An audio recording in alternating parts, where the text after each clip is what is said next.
আগের ক্লাসে আমরা দেখেছিলাম নিউক্লিয়াস নিয়ে আলোচনা করেছিলাম, নিউক্লিয়াসের গঠন এবং নিউক্লিয়াসের ভেতরে কি কি আছে, নিউক্লিয়াসের মধ্যে ক্রোমাটিন নিয়ে আমরা ডিটেলস আলোচনা করেছিলাম। আজ আমরা ক্রোমোজোম নিয়ে আলোচনা করব।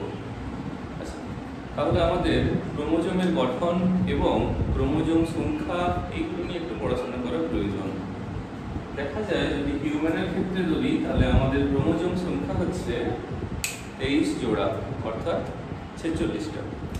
এর মধ্যে এই 46টা ক্রোমোজোমের মধ্যে বা এই 23 জোড়া ক্রোমোজোমের মধ্যে দেখবো আমরা অটোজোমের সংখ্যা হলো 44। তাহলে 44টা হচ্ছে অটোজোম, আর এক জোড়া হলো আমাদের সেক্স ক্রোমোজোম বা অ্যালোজোম। সেই এক জোড়া সেক্স ক্রোমোজোমের মধ্যে ফিমেলের মধ্যে আছে, এটা ফিমেলের মধ্যে আছে XX, আর মেলের মধ্যে যদি আমরা দেখি তাহলে দেখবো XY। আচ্ছা, তাহলে ডিপ্লয়েড আর হ্যাপ্লয়েডের যদি আমরা ধারণাটা চাই তাহলে আমাদের ডিপ্লয়েড বলতে বোঝায় ডবল সংখ্যক ক্রোমোজোম। তাহলে 2n সমান 46, এই n মানে হলো প্লয়েডি নাম্বার, n মানে হলো প্লয়েডি সংখ্যা বা প্লয়েডি নাম্বার। ওকে, তাহলে যদি আমরা হ্যাপ্লয়েডের ক্ষেত্রে বলি, হ্যাপ্লয়েড মানে তখন হলো n, এই n মানে হলো 23। এই 23টা ক্রোমোজোম আমরা কোথায় পাই? এটা শুধুমাত্র আমাদের জনন কোষ অর্থাৎ শুক্রাণু এবং ডিম্বাণুর মধ্যেই আমরা 23টা ক্রোমোজোম পাই।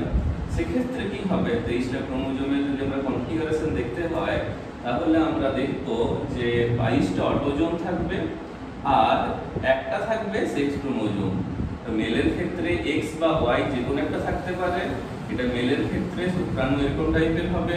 আর যদি আমরা ডিম্বাণুর কথা বলি তাহলে ডিম্বাণু সর্বদাই X হবে, কেননা সেক্ষেত্রে দুটোই X ক্রোমোজোম হয় মেলের ক্ষেত্রে।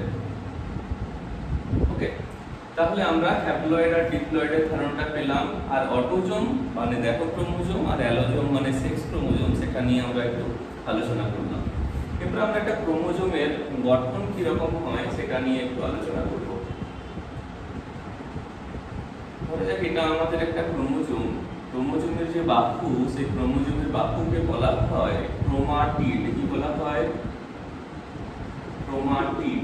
আগের দিন আমরা ক্রোমাটিন তন্তু নিয়ে আলোচনা করেছিলাম। ক্রোমাটিন তন্তু এটা ডিএনএ এবং প্রোটিন নিয়ে তৈরি, সেটা ইন্টারফেসের সাথে পাওয়া যেত। আর ক্রোমোজোম কখন পাওয়া যাবে? যখন সেটা ক্রোমোজোমে রূপান্তরিত হচ্ছে মাইটোটিক ফেজে যে ক্রোমাটিনটা। তাহলে ক্রোমাটিড বা ক্রোমোজোমের বাহু একটা হচ্ছে ক্ষুদ্র বাহু বা পি, আর একটা হলো বৃহৎ বাহু বা কিউ। তাহলে পি যে আর্মটা, পি বাহুটা সেটা হচ্ছে ক্ষুদ্র হবে আর এটা হবে বৃহৎ। ওকে, আচ্ছা, ক্রোমোজোমের মাঝে এই যে চাকতির মতো অংশটা, এটাকে আমরা কি বলবো? এটাকে আমরা বলবো সেন্ট্রোমিয়ার। আর ক্রোমোজোমের দুটো প্রান্ত দেশকে আমরা কি বলবো? ক্রোমোজোমের দুটো প্রান্ত দেশকে আমরা বলবো টেলোমিয়ার। এই প্রান্তকে টেলোমিয়ার, ওই প্রান্ত হবে টেলোমিয়ার। ওকে, আচ্ছা, ক্রোমোজোমের যেটা সেন্ট্রোমিয়ার, এটাকে আবার মুখ্যখাঁজ বা প্রাইমারি কনস্ট্রিকশনও বলা হয়। সেন্ট্রোমিয়ারকে আবৃত করে থাকে মাল্টিপ্রোটিন কমপ্লেক্স, সেটাকে কি বলা হয়? কাইনেটোকোর। আচ্ছা, সেন্ট্রোমিয়ার বা মুখ্যখাঁজ যদি বলি কি নিয়ে তৈরি হয়, তাহলে আলফা হেটেরোক্রোমাটিন নিয়ে তৈরি হয়। এরপর আমরা দেখব এছাড়াও একটা গৌণ খাঁজ থাকছে, এই অঞ্চলটাকে বলা হয় সেকেন্ডারি কনস্ট্রিকশন বা গৌণ খাঁজ। ক্লাস 10এও আমরা পড়েছি, এটাকে বলা হয় সেকেন্ডারি কনস্ট্রিকশন বা বলা হয় গৌণ খাঁজ। আচ্ছা, এই যে গৌণ খাঁজ অংশটা, এর আরেকটা নাম আছে, তার নাম হচ্ছে NOR বা নিউক্লিওলার অর্গানাইজার রিজিয়ন। তার কারণ এখান থেকে নিউক্লিয়াসের মধ্যে সবথেকে গাঢ় অঞ্চল অর্থাৎ নিউক্লিওলাস তৈরি হয়। এই উপরের খোলা অংশটাকে আমরা বলবো স্যাটেলাইট। আচ্ছা, সব ক্রোমোজোমে গৌণ খাঁজ নাও থাকতে পারে, যে সমস্ত ক্রোমোজোমে গৌণ খাঁজ থাকবে তাদের ক্ষেত্রে শুধুমাত্র স্যাটেলাইট পাবো। ক্রোমোজোমের আকার অনুসারে, গঠন অনুসারে, বৈশিষ্ট্য অনুসারে ক্রোমোজোমকে আমরা আলাদা আলাদা ক্যাটাগরিতে ভাগ করতে পারি বা গ্রুপে ভাগ করতে পারি, যদিও সেগুলো আমাদের ক্লাস 11-12 সিলেবাসে আসে না। এরপর ক্রোমোজোমের আমরা একটা টেলোমিয়ার নিয়ে একটু আলোচনা করি। তাহলে টেলোমিয়ার ছিল ক্রোমোজোমের দুটো প্রান্ত দেশ। টেলোমিয়ারে আমরা দেখবো যে ডিএনএটা পাওয়া যায় টেলোমেরিক ডিএনএ, তাতে টিটিএ জিজিজি এই রিপিটটা বারবার লক্ষ্য করা যায়। একটা এমসিকিউ কোশ্চেন আছে যে টেলোমিয়ার অঞ্চলে কোন নিউক্লিওটাইড বেশি পাবো, তাহলে হবে আমাদের গুয়ানিন নিউক্লিওটাইড টেলোমিয়ার অঞ্চলে বেশি পাওয়া যায়। এই টেলোমিয়ার অংশটাই ক্রোমোজোমের শেষের অংশটাকে প্রোটেক্ট করে বা রক্ষা করে, যাতে একটা ক্রোমোজোম অপরের সাথে যুক্ত না হয়ে যায়। আবার এই টেলোমিয়ার অঞ্চলটাতে জি কোয়াড্রেট বলে বিশেষ গঠন তৈরি হয়। টেলোমিয়ারের আরো বিশেষত্ব হচ্ছে টেলোমিয়ার আমাদের কোষের বার্ধক্য বা এজিং এর সাথে সম্পর্কিত। দেখা যায় প্রতি কোষ বিভাজনের সাথে সাথে টেলোমিয়ার অঞ্চলের শর্টেনিং হয়, অর্থাৎ ক্রোমোজোম ছোট হতে থাকে। তার কারণ হলো আমাদের ক্ষেত্রে টেলোমারেজ উৎসেচকের অভাব থাকে, তাই টেলোমারেজ উৎসেচক থাকে না এবং টেলোমিয়ারের শর্টেনিং হয়, অর্থাৎ টেলোমিয়ার ছোট হতে থাকে। নেক্সট আমরা একটু দেখে নিই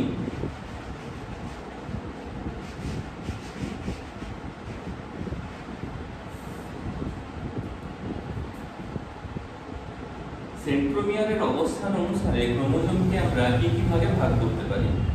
এগুলো তোমরা ক্লাস 10 এর মাইটোসিস বিভাজনের সময়ও তোমরা পড়েছো, আবার ক্লাস 11 এর তো আমাদেরকে পড়তে হবে।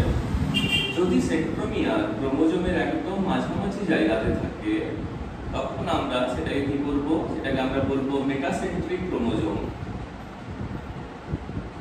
বা ভি আকৃতি।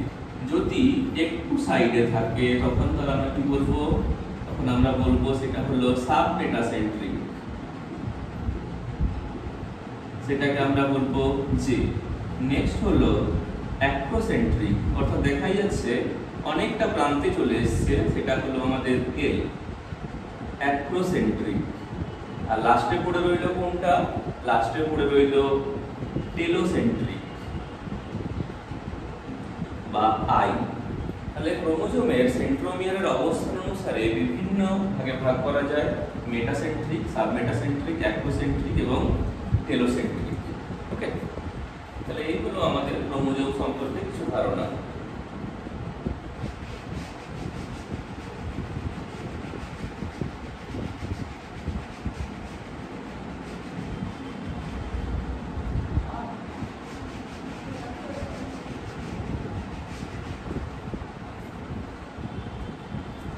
নেক্সট আজ আমরা এন্ডোমেমব্রেন তন্ত্র নিয়ে একটু আলোচনা করব। এন্ডোমেমব্রেন তন্ত্র হলো আমাদের কোষের মধ্যে যেগুলো একক পর্দা দ্বারা আবৃত কোষীয় অঙ্গাণু, যেমন হলো এন্ডোপ্লাজমিক রেটিকুলাম, যেমন হলো গলগি বডি, যেমন হলো আমাদের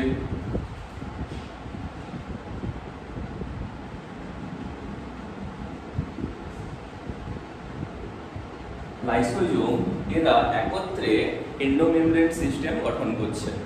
তাহলে এন্ডোপ্লাজমিক রেটিকুলাম, গলগি বডি এবং লাইসোজোম এরা তিনজনেই আমরা দেখব যে একক পর্দা দ্বারা আবৃত এবং কাজের দিক থেকেও এরা পরস্পরের রিলেটেড হয়। এরাই একত্রে এন্ডোমেমব্রেন সিস্টেম বা এন্ডোমেমব্রেন তন্ত্র গঠন করে। এই প্রত্যেকটা অর্গানেল নিয়ে আমাদেরকে আলাদা আলাদা ডিটেইলস স্টাডি করতে হবে। তাহলে প্রথমেই আমরা আজকে পড়ব এন্ডোপ্লাজমিক রেটিকুলাম।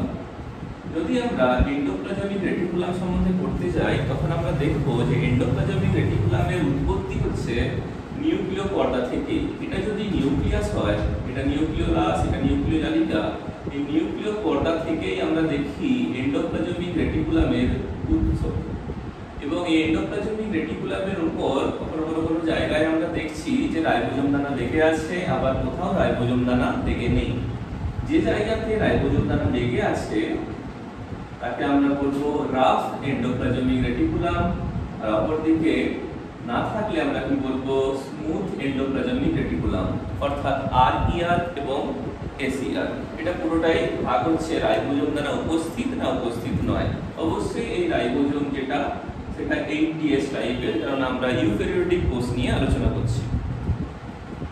আচ্ছা, এন্ডোপ্লাজমিক রেটিকুলামের যদি আমরা গঠন দেখি তাহলে বা উপাদান দেখি তাহলে কি কি অংশ নিয়ে তৈরি হবে। এন্ডোপ্লাজমিক রেটিকুলামের মধ্যে আছে সিস্টার্নি, আর কি আছে ভেসিকেল, আর কি আছে টিউবিউল।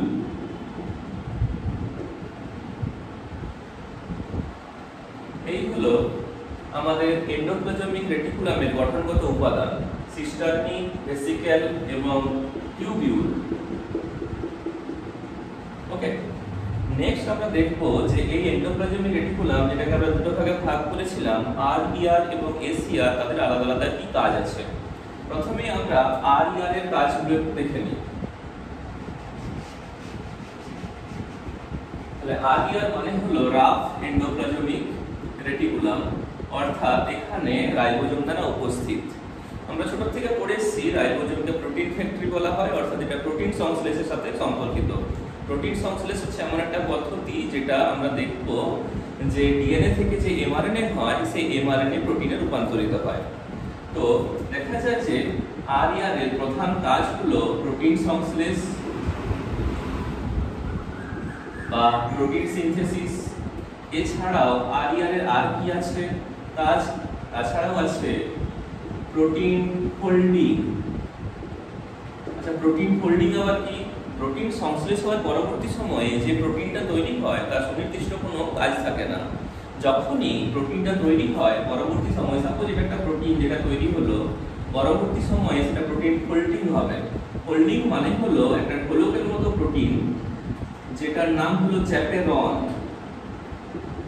এই চ্যাপেরন হলো গোলকের মতো প্রোটিন যেটা এন্ডোপ্লাজমিক রেটিকুলামের মধ্যে আছে। ধরো এটা একটা মেশিন, সে কি করে প্রোটিনটা ফোল্ড করে, এর ভিতরে নতুন যে প্রোটিনটা তৈরি হয়েছিল সে ঢুকে গেল এই প্রান্ত দিয়ে, এই প্রান্তে যখন বেরোলো সাপোজ তার একটা নির্দিষ্ট গঠন তৈরি হয়ে গেল।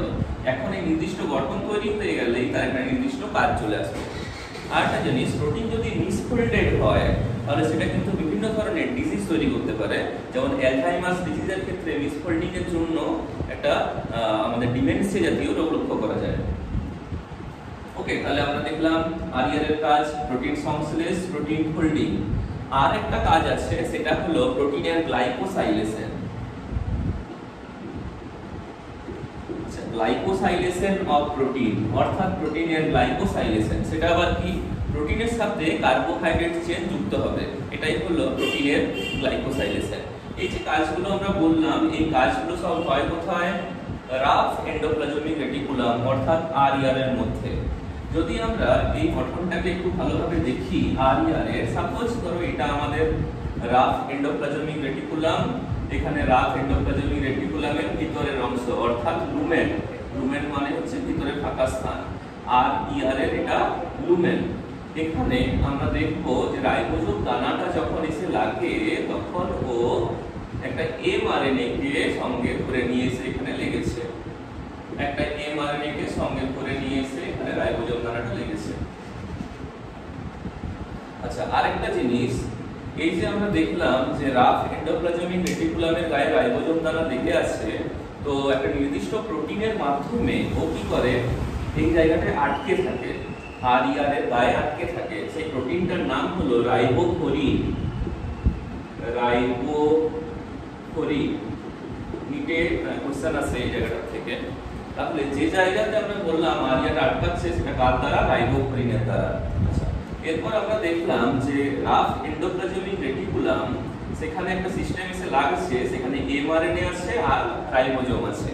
এখানে টিআরএনএ সহায়তা নিয়ে, টিআরএনএ সহায়তা নিয়ে আমরা দেখব যে কি তৈরি হবে, প্রোটিন তৈরি হবে, এবং সেই প্রোটিন কোথায় জমা হবে? আরইআর এর লুমেনে এসে জমা হবে, এবং তারপরে প্রোটিনের ফোল্ডিং হবে চ্যাপেরনের মাধ্যমে। ওকে, তাহলে এই হলো আমাদের আরইআর এর কাজ।